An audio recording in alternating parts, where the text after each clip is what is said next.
are you okay to have the session recorded for educational purposes so that other people who are dealing with the same problem might benefit from the conversation? Yes po. So could you give me an idea of what you're dealing with right now? I've been with this live-in partner for 3 years. And then, meron po kaming isang anak. She's 1 year old.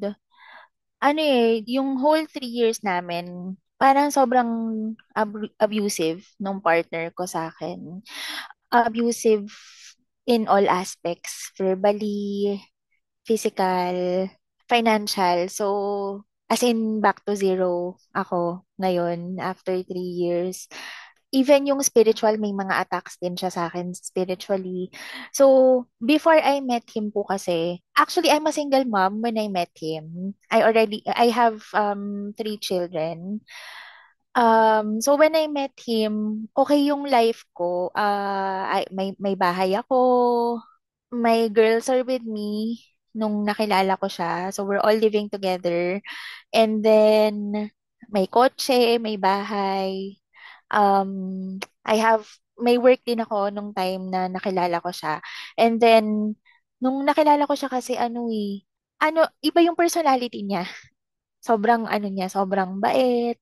And then, when I met him kasi, I wasn't really looking for a relationship that time. So, kasi na ako I'm a single mom po kasi tapos, ang buhay ko lang po kasi yung mga anak ko, tapos work, and then yung time ko with the kids and family. Sobrang kami ng family ko. Sobrang close kami ng family ko.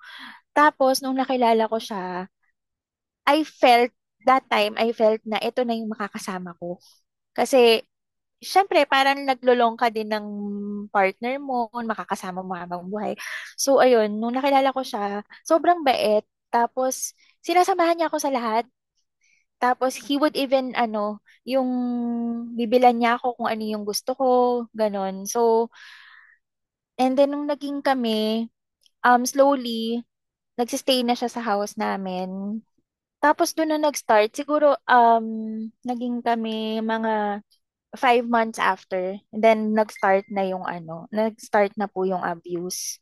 And then, so dahil paulit-ulit yung abuse, paulit-ulit yung mga nasasabi po sa akin na masasakit, na yung feeling ko, gusto kong i-prove yung sarili ko sa kanya na I am a good person, parang ganon. Kaya hindi ako makakawala. Parang laging ganon yung cycle, laging every time na sasabihin niyang I would hear words na wala kang kwentang nanay. Kasi dumating na po sa point na nagalit na sa akin yung family ko. Yung mga kids ko would not stay with me anymore. Dumating na sa ganung point. Tapos, he would even, parang dun niya ako ina-attack na, kaya wala sa yung mga anak mo kasi wala kang kwentang nanay. Every time na nag-aaway kami, actually yung mga pag-aaway namin, nagsa-start lang siya lagi sa I would ask for like a good conversation from him.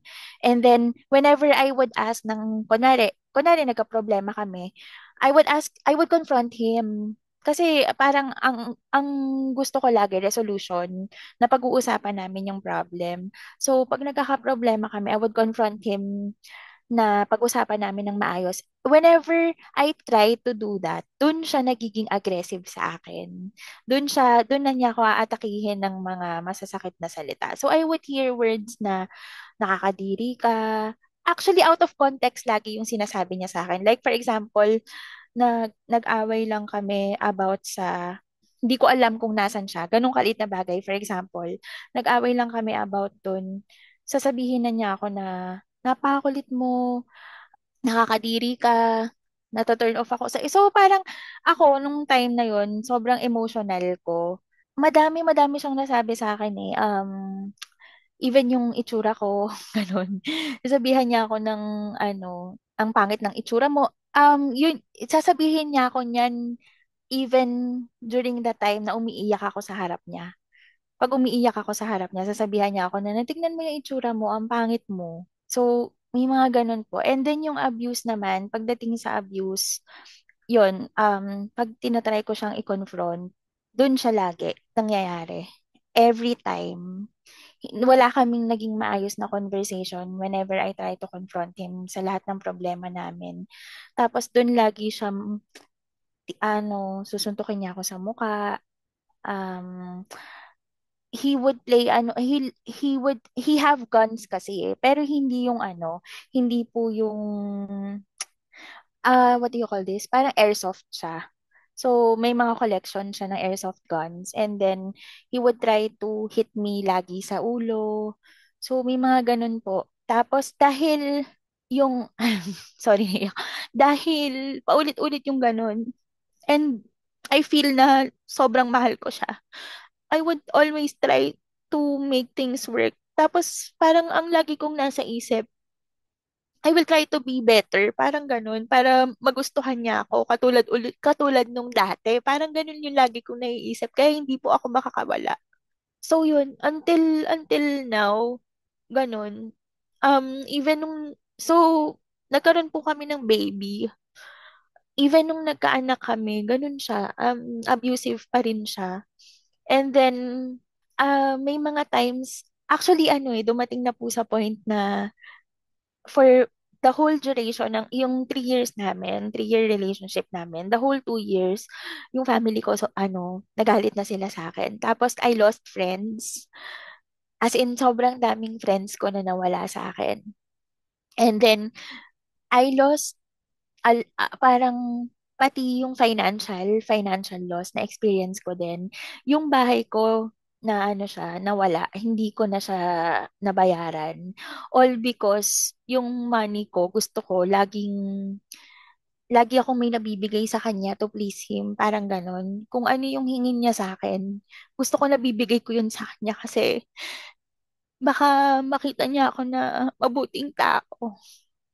So, and there came a time na pati yung pag-aaral ng daughter ko, nag-stop din siya sa school. So, parang as in totally, even sa work, wala na. Hindi din ako nakapag-work ng maayos kasi whenever nasa work ako, whenever nalalabas ako ng bahay, ang ano po niya kasi, ang attitude po niya kasi, pag magkasama kami, okay kami. Tapos parang feeling ko, yung heart ko at peace, nakakahinga ako ng maayos pag magkasama kami. So, ganun na po yung na-feel ko kasi for a long time.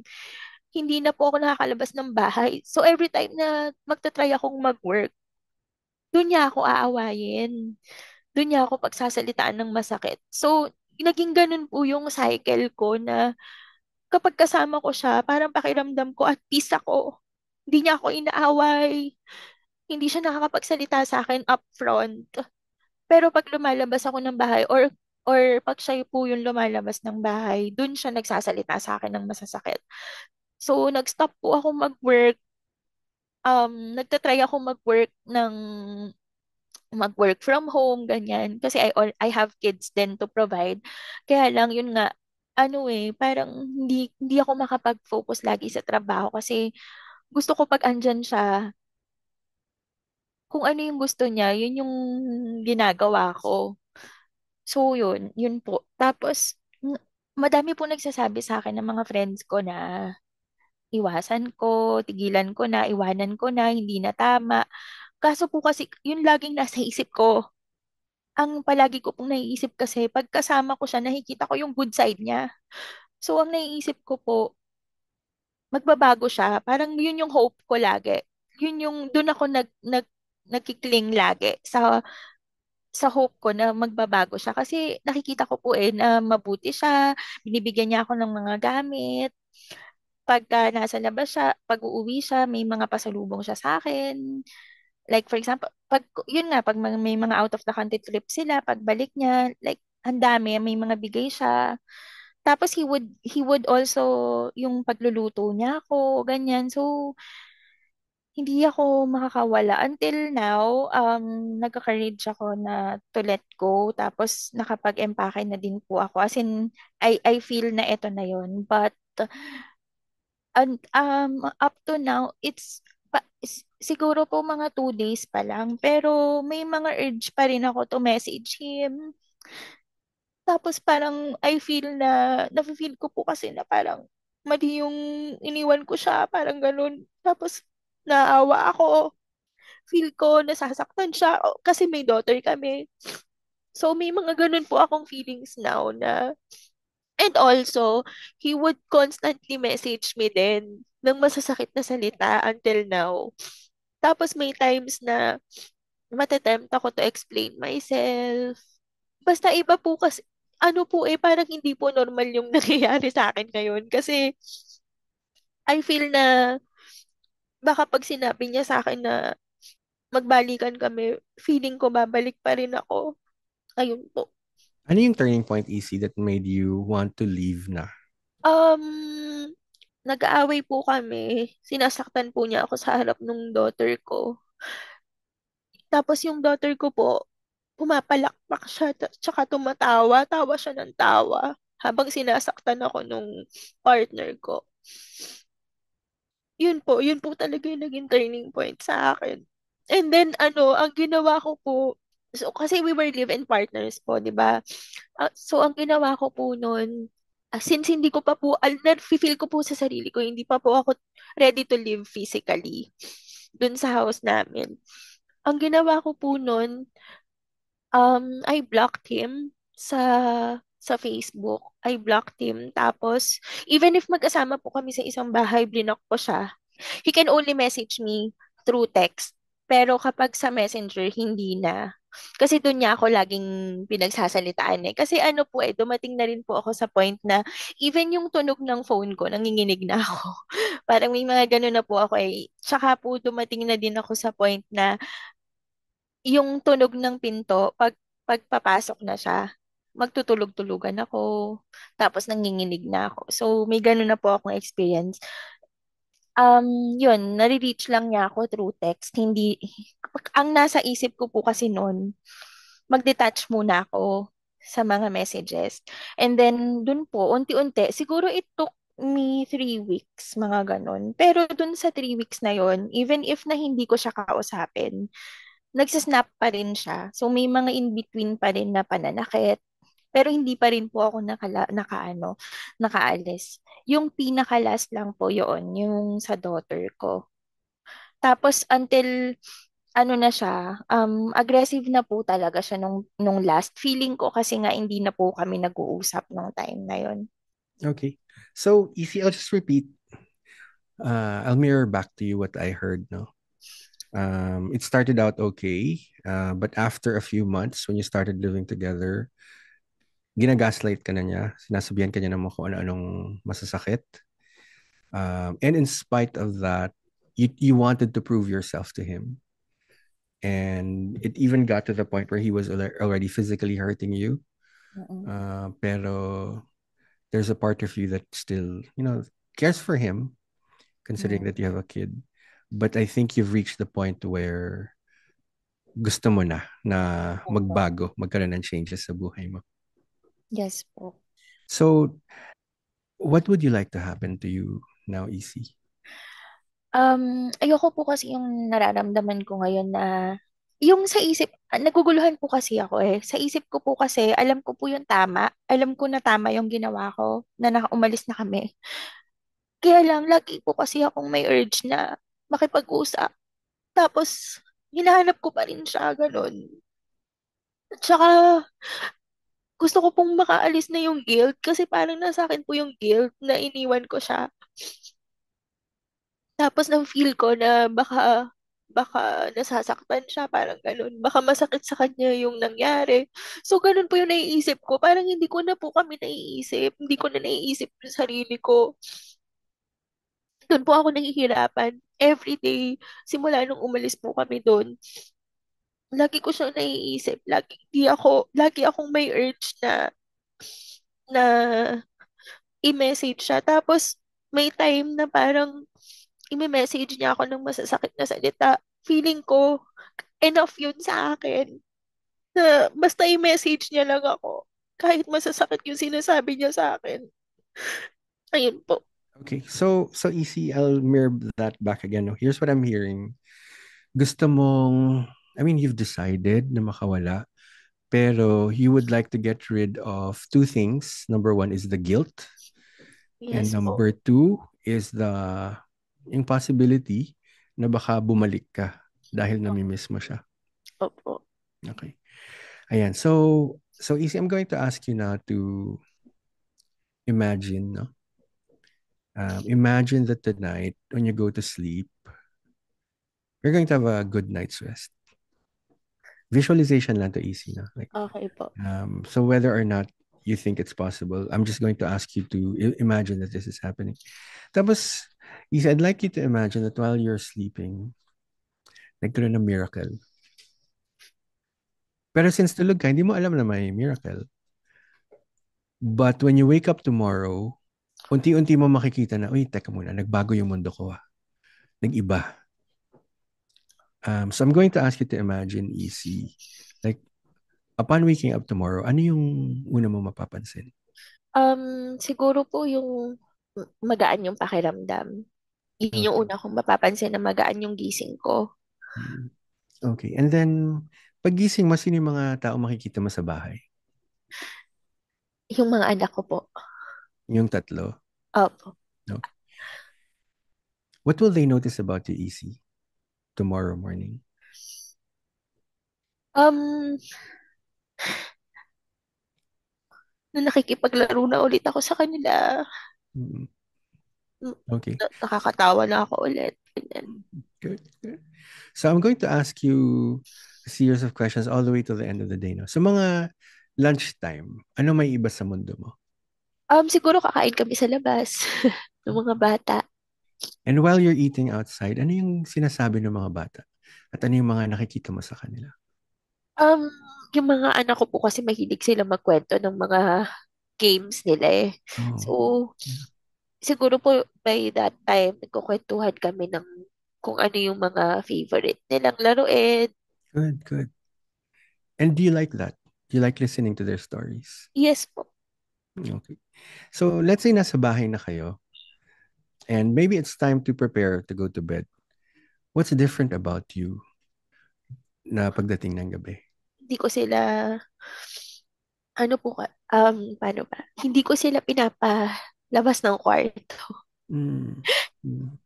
Siguro po tabi-tabi kami matutulog. Like before, baka manood pa kami ng movie together. Mm. Magluto ako for them.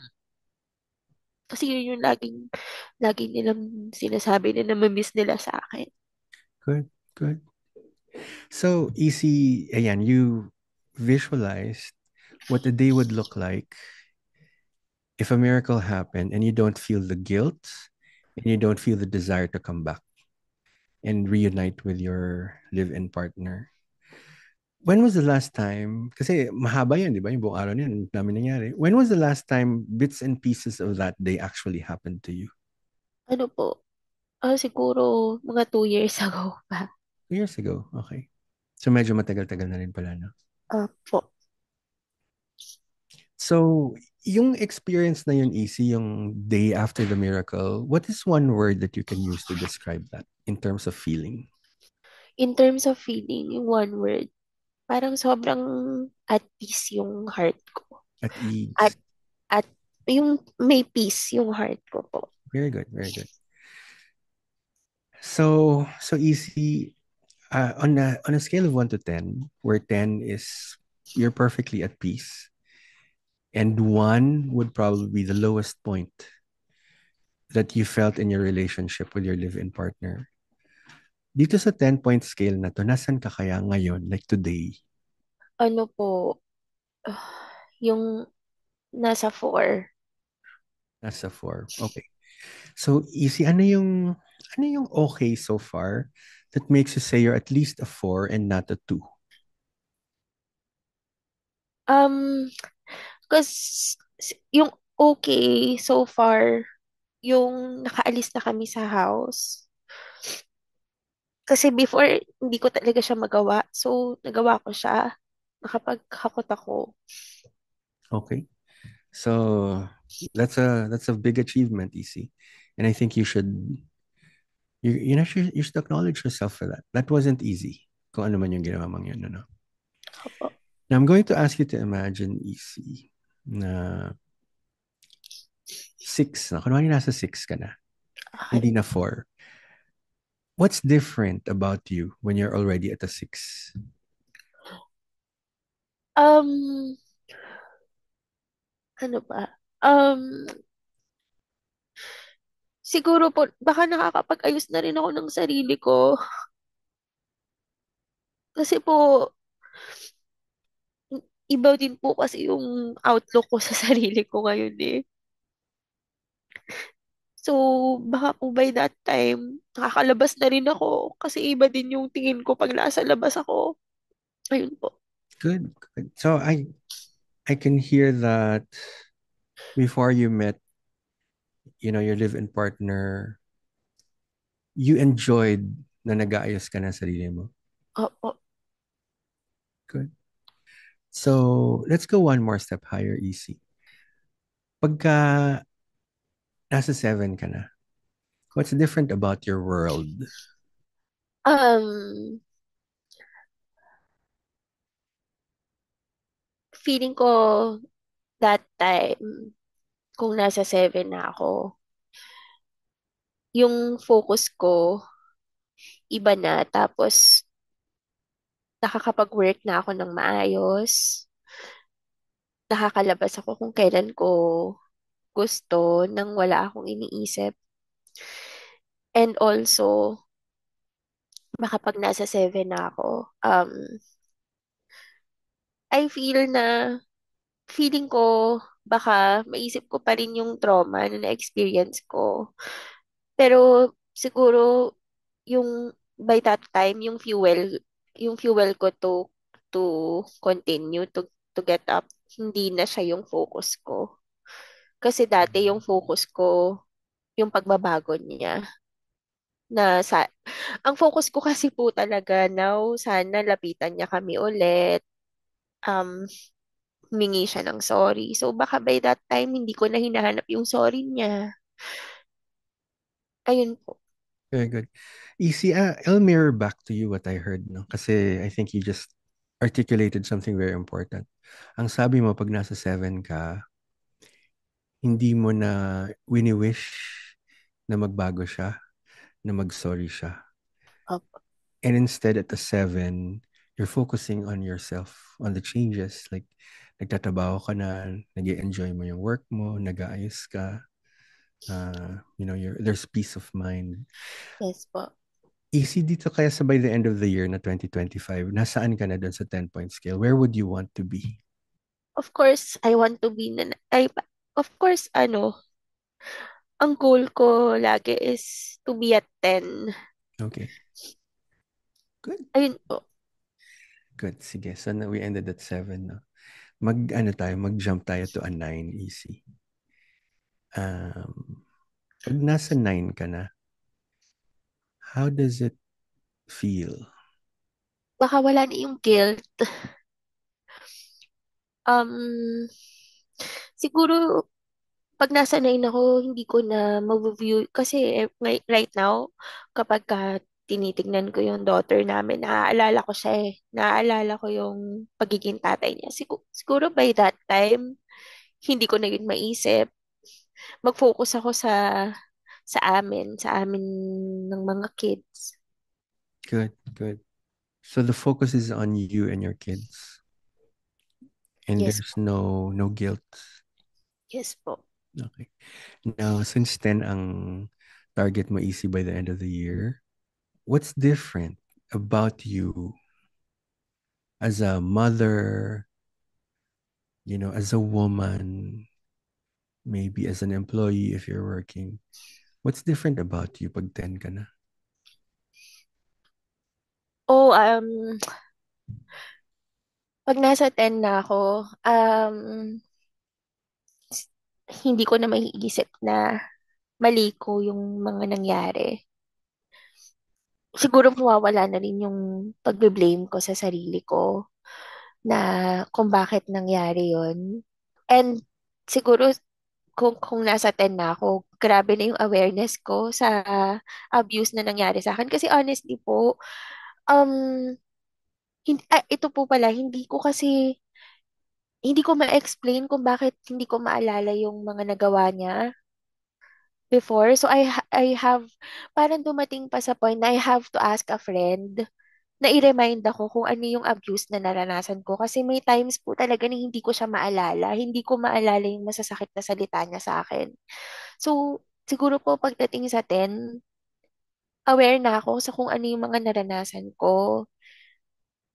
Yun po. Very good. Right. So that's what a 10 looks like. And you can recall events, but not really get emotionally traumatized all over again when you recall it. Yes po. Okay. Now, Isi, I'm going to ask you to imagine that you're already there. Nasa 10 ka na. And then just allow yourself to feel where in your body the good feelings are located. Hmm. Um, yung ulo ko, hindi na siya, hindi na ako minamigraine. And also, feeling ko yung likod ko din kasi nakakatulog na ako ng maayos. I feel na sa body ko, maayos yung paghinga ko din. Hindi ako laging kinakabahan. Hindi ako laging parang on the lookout kung may magsasalita sa akin ng masakit, ganyan. Ayun po, tsaka feeling ko, cause when I met him, ano okay yung state ng katawan ko. Then I gained weight talaga. So, feeling ko by that time, baka nababalik, healthy-healthy na rin ako, ganun. Nababalik ko na yung dati. Yun po. Good. So you feel it in your head, there's no migraine. You feel it in your back, you feel it in your breathing, and you go back to a weight that's lighter.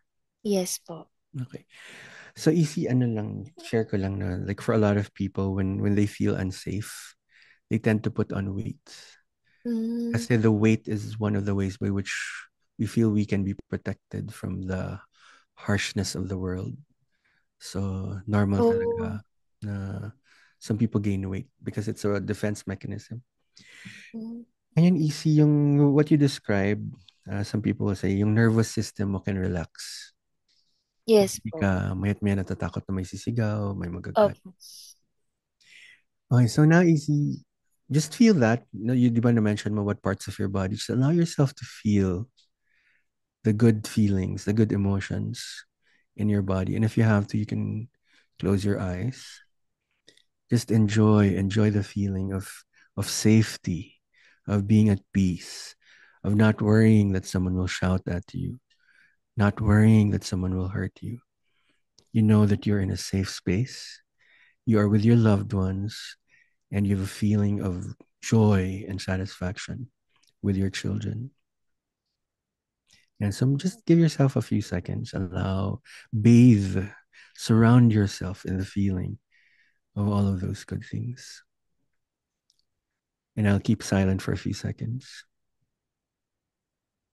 Okay. Now, when you're ready, open your eyes, EC. Okay. Now, I'm going to ask you to imagine some more EC. Nandun ka na sa 10. Mm. I'm going to ask you to look back to this month, August. Kasi this is a turning point for you. August was a turning point month for you. Ano kaya yung mga ginawa mo ng August, September, October, November in such a way na nung December ay you're at a 10? Um, I feel na maybe me and my kids would get to spend time together more kasi dami talagang nawala na time sa amin eh. And also, we would prepare for the holidays. Kasi tuwing Christmas, nawala yung, I would like to spend time with my partner and not with my children. Siguro, we would prepare for the holidays. Magbibili kami ng mga Christmas decor. And also, I want to, to get back. Kasi, nagsa-start po ulit ako from scratch now. So, by December, I want to picture na may bahay na ulit. na nasa place na kami ng mga anak ko na magkakasama na kami, may bahay na ulit. We get to spend Christmas there together. Hindi na kami hiwa-hiwalay. Yun po, kasi yun lang po talaga kasi yung life ko before him eh. My children, work, and yung sa bahay po. So I want to be able to get back to that kasi yun din yung namimiss sa akin ng mga bata. Good, good. So you spend time with the kids. You're focused on having a happy Christmas, all in the same house. You didn't think too much of your live-in partner. So, you see, one of the things that you mentioned pag nasa 10 ka na is that there's no more guilt. Yes po. Ano kaya yung, again, I'm just going to ask you to imagine, ano kaya yung ginawa mo from August to December in such a way that you were able to let go of the guilt that you were feeling? Um, by then, I would love, siguro, kasi I would love to get back to church. Sobrang active ko po sa church before. Nakakapag-lead na din ako sa mga ministry sa church before ng mga single parents. So, I'd love to get back to that. Tapos, also, during that time, baka na ano ko na ulit, na, what do you call that? Parang nakapag-reconcile na ako with friends. Nakakalabas na din ako kasama sila. Kasi before, ano eh, every time I'm with friends, sinasabihan niya ako na ang ano ng mga kasama ko. He would also say na mga, basta hindi boring yung mga kasama ko, parang ganun. So, ang ginagawa ko, inaano ko yung friends ko eh. Ay, parang lalayuan ko sila. Cause, para lang hindi niya ako mapagsalitaan ng ganun. So, by that time, I want to be able to spend time with my friends din. Also, sa family ko, makapag-reconcile kami ng family ko, ng, ng mom ko, ng kapatid ko. Kasi we're really close before, before the relationship. Tapos, right now, nagtatry pa lang ulit kami mag-reconcile. So, by that time, nakakapag-spend time na kami, nakakakain na kami sa labas. So, what I heard from you, EC, is that you reconnected with your friends. I also heard that parang there's a renewed focus on church. Yes po. And actually, EC kapag ka kasi we're in an abusive relationship, normally yung abuser, they really want to cut off your other relationships, your other source of support. Mm, Kasi pag naka-cut off yung support mo from your friends or from your church, wala ka naman talagang choice kundi to get all the validation that you want from one yes person. po. Now, another thing that you mentioned when you're at the 10, aside from the absence of guilt, is that you no longer want to prove yourself worthy of his attention. Oh, Na hindi mo na, alam mo yun, hindi ka na nag-iisip na, ay, sana maging mabait siya ulit or opo. mag-reconcile siya. Ano kaya, again, we're just asking you to imagine easy. Ano kaya yung ginawa mo between August to December that help you free yourself from the need for validation from your partner? Um, Feeling ko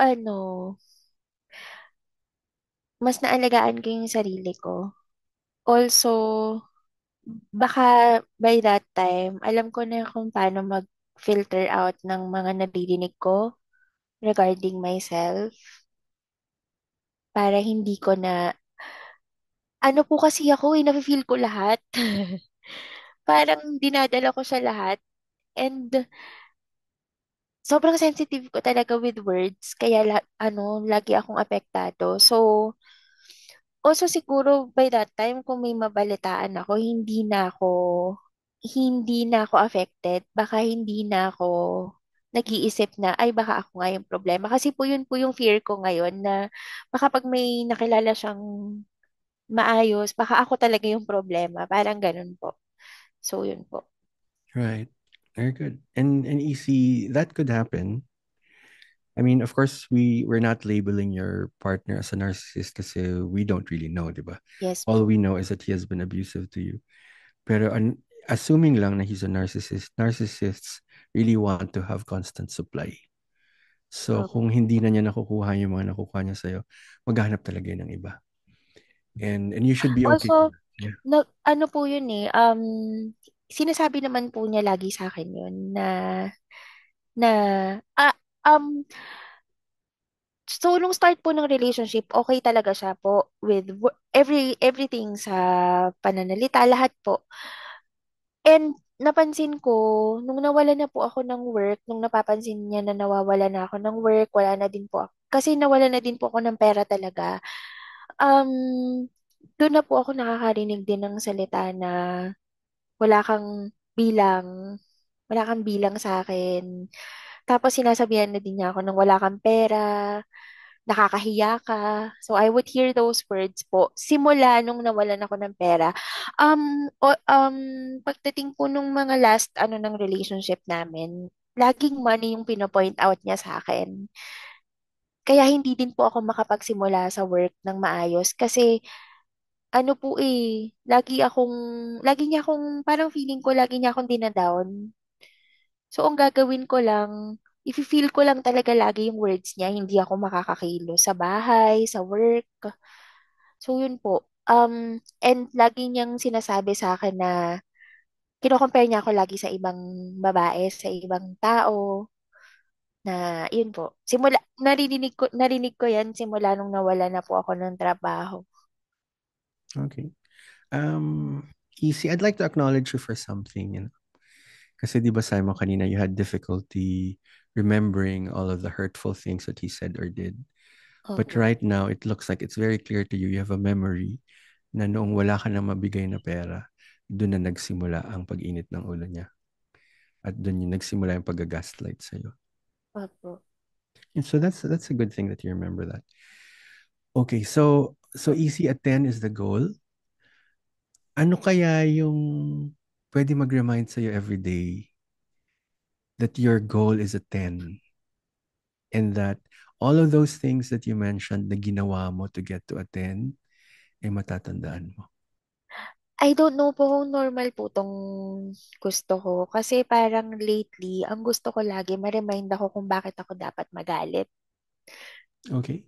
Yun po yung, ang napansin ko po sa akin, whenever na magkakaroon ako ng urge to talk to him, to communicate, magme-message ako sa friends ko.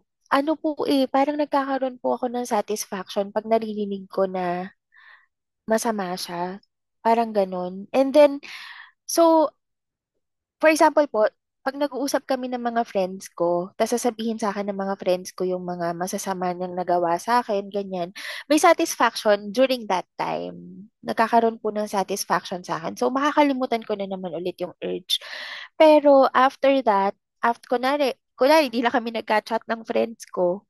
After that, magigilty na naman ako na baka mamaya ako yung naghahanap ng attention, ako yung naghahanap ng sympathy ng ibang tao, parang ganun. Yun po kasi yung ano ko ngayon yung drive ko ngayon, na kapag gusto kong magalit, kasi po, alam niyo po, hindi po ako nakakaramdam ng galit talaga ngayon.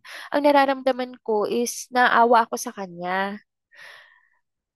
Ayun yung right now, sa state ng heart ko right now, ang gusto ko laging marinig muna is yung mga nagawa sa akin para magalit ako. Okay. Ayun po. Hindi That's ko okay. po alam kung normal yun, pero Oo. yun po yung nararamdaman ko talaga. So easy tatanda mo yung, ewan ko kung napanood mo yun, ano, pero there are stages na pagdadaanan natin. Opo. So, ang first stage is denial. Ang denial is yung, mabait yan, magbabago yan. I just have to try harder. He's Opo. going to be nice to Oh, me. oo nga no. Oo. And then the next stage is anger. Oo, Yung okay. na-realize natin na, oh my God, ganito pala yung ginawa niya sa akin. Ganito yung pang-aabuso na tiniis ko. And then the third stage is bargaining. Dumadaan ka rin din ngayon. Bargaining is when you're thinking to yourself na maybe I could have been a better person. Maybe I could have been a better partner. Maybe I could have been more patient. Maybe Opo, I should ganyan. have tried Totoo harder. po. Naramdaman ko po yun. So yung bargaining actually, that's an advanced stage. It's actually better than anger. Pero babalik-babalik ka rito. Pwede kasi Ah, nandito minsan ka, minsan nandito ka, minsan babalik ka na naman sa denial. So that's pretty normal, easy. There's nothing wrong with you. okay po. Okay. So yung next stage is yung depression kasi parang finally nagsisink in at sa'yo na, oh my God, nangyari sa Okay. akin to. Okay. Ginawa niya sa akin to, kawawa naman ako. Tas there might even be days na, you don't feel like moving. Um, and then the last stage is acceptance. Okay po. Ngayon, walang prescribed period easy kung gaano katagal dapat to. Hmm, And if there are days na nalulungkot ka, if there are days na you want him back, if there are days na nagagalit ka, there are days na you're opo. wishing you could have been a better person, that's just you moving through the different stages of grief. Okay. Kasi po, i-ano ko lang po, explain ko lang po. Lately po kasi, nung dumating ako dito, ang ine-expect ko po kasi, dapat magaan na, dapat magaan lahat. Lately, ang na-experience ko, parang ayoko dito. Bakit ba ako nandito? Parang ganun po eh. Tapos, ang init ng ulo ko sa kanilang lahat. Kaya hindi ko po maintindihan yung nararamdaman ko lately kasi dapat masaya kami. Yun yung ine-expect ko eh. Yun yung ine-expect ko po eh. Pero lately parang irritable ako. Irritable ako pag ang ingay ng bahay, parang ganun. Hindi ko po maintindihan yung sarili ko. So that's normal, Oh, easy. Kasi okay. yung pinagdaanan mo, mahirap yung pinagdaanan mo. And Oh, actually, kung i-explain mo yun, sabi nga nila, trauma kasi yan easy. Kung ano may pinagdaan mo, that's a form of trauma. opo. And ang sabi nga nila, pagka narcissist ka sa buhay mo, yung prefrontal cortex, the part of your brain that can think rationally, Opo. the part of your brain that can defend yourself, solve a problem, imagine a good future, medyo hindi siya nagagamit masyado. Kasi we're all about survival eh. We just want to Mm, survive the day na hindi tayo napapagalitan, nasisigawan. And now, what oh, you're okay. experiencing is bumabalik, na-activate ulit yung part of the brain that can take care of yourself and can plan a future. Okay po. So, if you find yourself getting emotional, like angry, namimiss mo siya, biglang nagsisisi ka, or nalungkot, or nagalit, please know that's all normal. Okay po. Pero what's absolutely important, EC, is that anything that can trigger, kasi you have a mixture of memories. Eh. Meron kang memories na good, na mabait siya, na nice siya sa'yo. Opo. Meron ding memories na unti-unti maalala mo yun na parang, ala, sinabi niya yun? Ala, ginawa niya yun? Sinaktan ako. Meron siyang gun na with pellets na pinasasakit sa akin. Sinasigaw, sinasabihin akong pangit, sinasabihin ako ng wala kang kwenta. All of these things, EC, there, you have a mixture of happy and painful memories with this person. Okay po. And it's normal, therefore, to be confused. Mm, Confusion is the effect of having a narcissist in your life. okay. So it needs time, easy. Ang importante is anything that will remind you of him, like kunwari mga objects, mga places that you went to, mga routines that you established. Kung as much as possible, if you remove all of this, para hindi mo nakikita tong mga to, move Oo, on. alam niyo po nung umalis po kasi ako, dinala ko po lahat. Parang naisip ko, baka kasi ma-hurt siya na iniwan ko yung mga gamit. So, dinala ko po lahat. Now, you don't have to throw it away. Just don't look at it. Oo, Kung okay. gusto mo ilagay mo sa isang baul na nakatago sa isang sulok na hindi mo siya nakikita. Okay po. Kasi after a while, ewan ko kung alam mo yung kanta, I remember the boy, but I don't remember the feeling. Oo. So, one day dadating yun, na parang, maalala mo siya. Baka pwede mo nga pa nga siya ma-meet eh, habang naglalakad ka. And then parang, wala lang. Parang, oh, look, there's a person from my past. Alam niyo po, medyo mahirap po siya. Naiyak po ako syempre gusto ko na pong dumating sa point na ayoko na maalala lahat. Kaya lang syempre may anak kami. Parang pag nakikita ko siya, nare-remind ako. Parang Mm, ganun. mm, mm. Ayun po. Totoo naman. I mean, meron ngang easy, meron mga mag-asawa na yung wife hindi pwedeng humiwalay. Mm, At every day ng buhay niya nakikita niya yung narcissistic husband. Hindi lang yung anak nila. And it's possible, and how it's possible is that yung emotions mo, hayaan mo lang na steady lang siya. Na kahit okay. nakikita mo yung anak mo, hindi yung biglang pumipitik. Opo, hindi naman. Kasi yung mga nga mga nakatira kasama with their husbands, they can recover. Mm, So, and ang iba naman yung recovery sa kanila basta huwag ka mag-react doon sa asawa mo kahit ano sabihin niya. okay. Na walang galit, walang lungkot, wala lang, parang you just live together, that's it. So Mm, the same with your daughter, a daughter ba, son? daughter po. Daughter. Same with your daughter. Ano lang, nandun lang siya. Absolutely important, easy kung kaya mo, walang communication. Opo. No contact, as in block. Block to. Ah, okay. And at the same time, kung narcissist man siya, very soon makakahanap yan ng paraan para makarecover siya Mm, without you. oh, okay. So, yung feeling mo na kawawa naman siya, syempre pagmumukhain nilang kawawa siya kasi kailangan mag-guilty ka eh. I Kasi yan mean, ang yung recovery po niya, as in, magbabago, ganon. recovery niya. Opo. Hindi nasasaktan yun.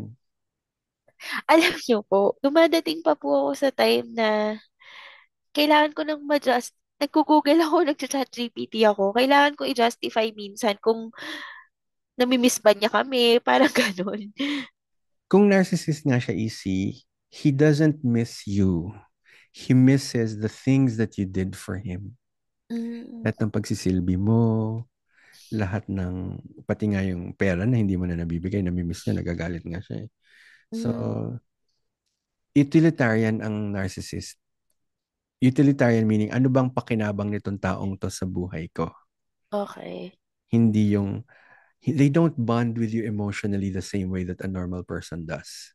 Pag natigil ang pakinabang, tigil din ang pagtrato niya ng mabuti. Opo, na-experience ko po.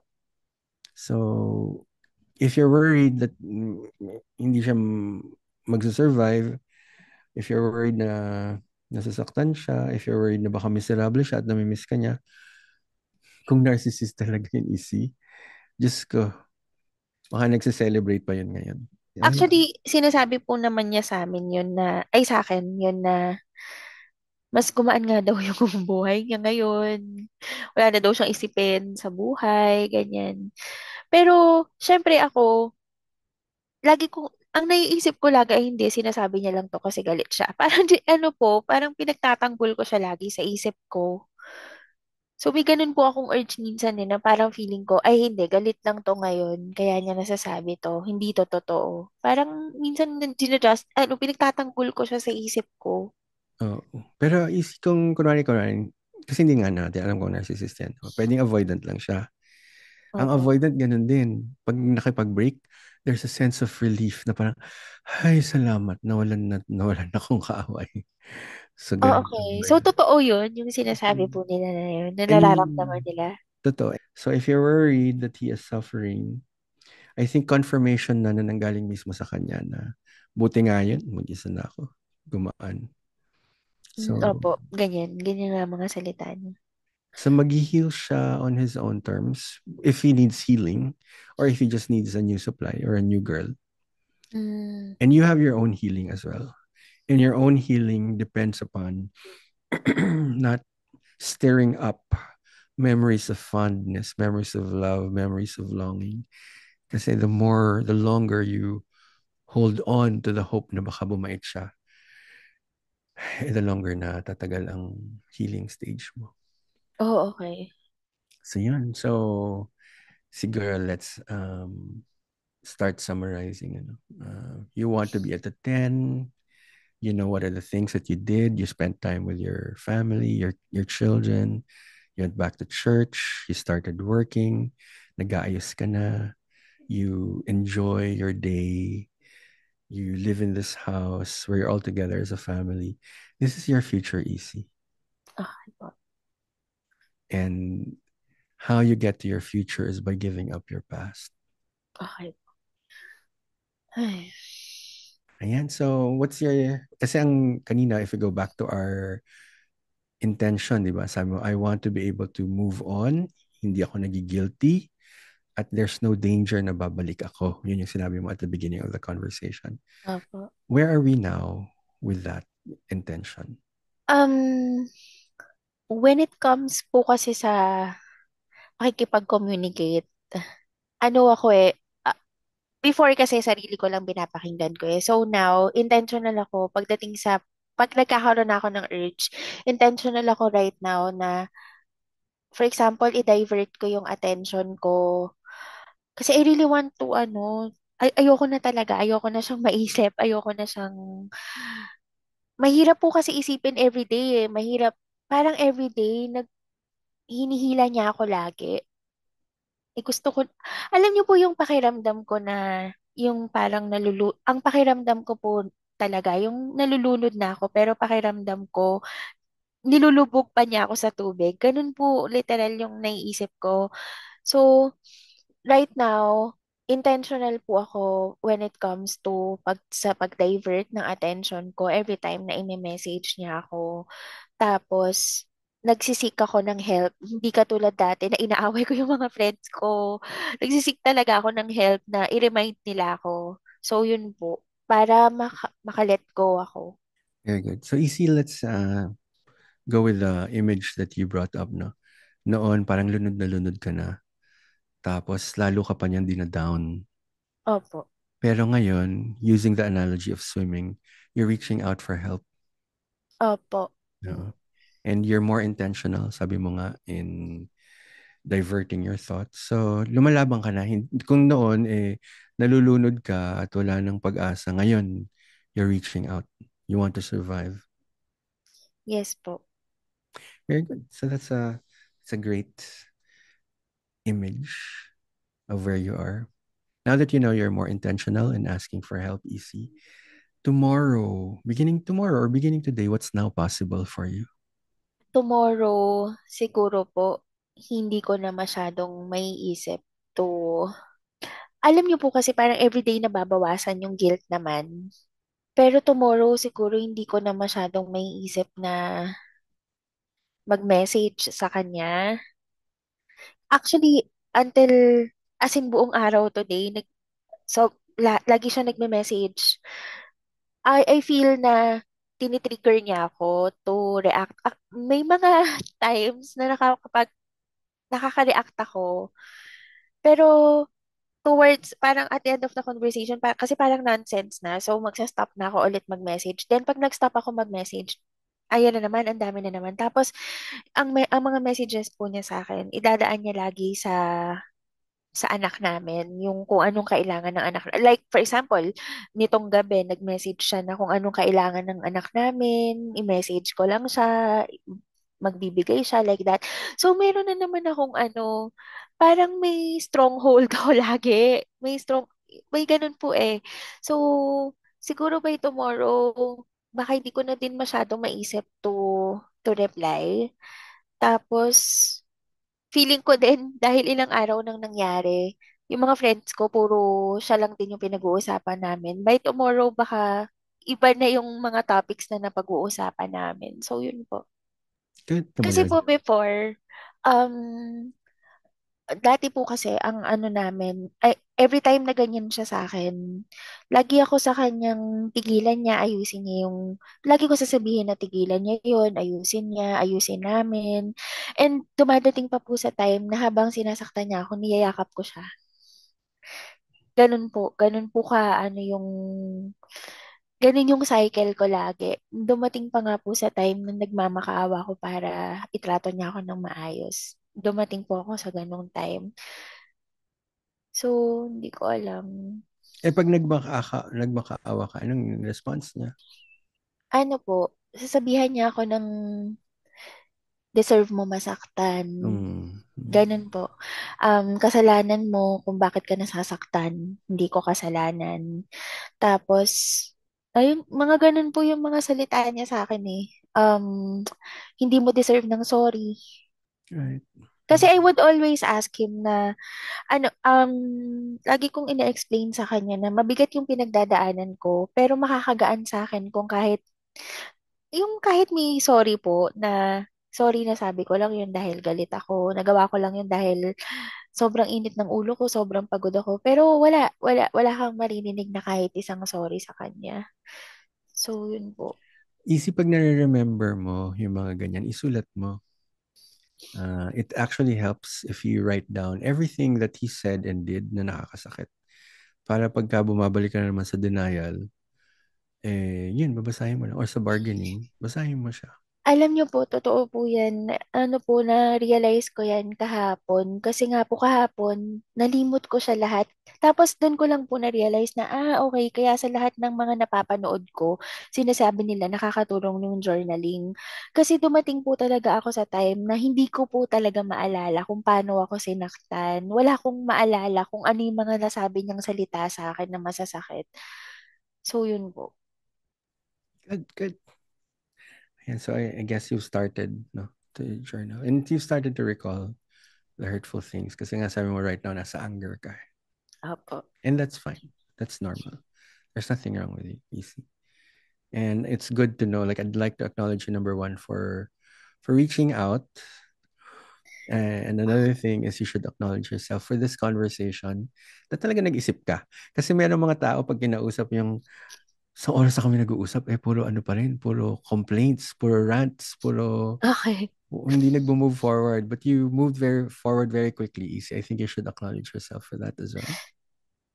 Thank you po. And Alam mo po, then, go ahead, go ahead. um, wala, thank you po. Kasi I feel na mali yung decision ko talaga. Nung feel ko talaga yun na baka mali yung pag-alis ko doon. Kaya po kailangan ko po talaga ng tulong. Yeah, and at the end of the day, is you have to protect yourself. Yes Kasi po. if you don't protect yourself, if something happened to you, kawawa yung anak mo. Sa totoo lang. Opo. So you're doing this not just for yourself, but for your children. Ay, thank you po.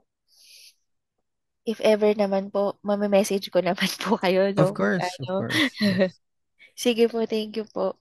Alam niyo, kailangan ko po talaga ng help. Pero yun po, if ever po, may message ko po kayo. Okay, And mag-update po ako kung nasa 10 na ako. absolutely, very good. Thank you, thank you. So sleep well, EC, and expect your miracle to happen. Yes po, thank you po. Okay. Thank you po. Good night po. Good night, EC. Thank Bye you. bye.